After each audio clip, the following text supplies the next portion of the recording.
അങ്ങനെ സ്കൂൾ അവധിക്കാലം തുടങ്ങിയല്ലോ, അതിങ്ങനെയാണ് ആഘോഷിക്കുന്നത്. അല്ലാതെ അവധിക്കാലം എന്നൊക്കെ പറഞ്ഞ് വീട്ടിൽ ഇരിക്കുകയല്ല, ഇതുപോലെ അവധിക്കാലം അടിച്ചു പൊളിക്കണം. ഇത് നട്ടുച്ച സമയത്തെ കാഴ്ചയാണ്. കണ്ടോ, അടിപൊളി ഡൈവിങ് അല്ലായിരുന്നു?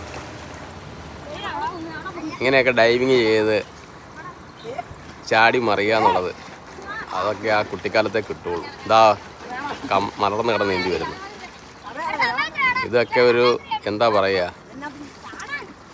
നീന്തലെന്ന് പറയുന്നത് നമുക്ക് ജീവിതത്തിൽ പഠിച്ചിരിക്കേണ്ട ഏറ്റവും വലിയൊരു പാഠമാണ്. നീന്തൽ അറിയാവുന്ന ഒരു ആളാണെങ്കിൽ സ്വയം രക്ഷിക്കാനും പറ്റും, മറ്റുള്ളവരെ രക്ഷിക്കാനും പറ്റും. നല്ലപോലെ നീന്തൽ പഠിക്കുകയാണെങ്കിൽ ആൾക്കാർക്ക് വെള്ളത്തിലൊക്കെ പോകുമ്പോൾ നമുക്കത് പിടിച്ച് കയറ്റാനും പറ്റും.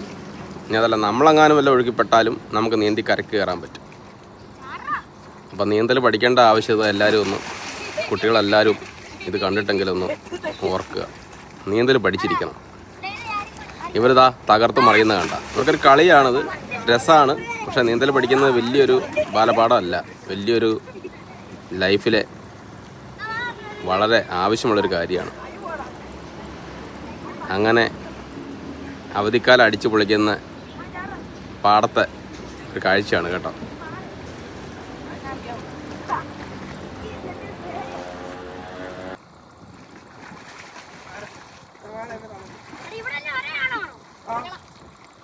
അങ്ങോട്ടേക്ക് പക്ഷേ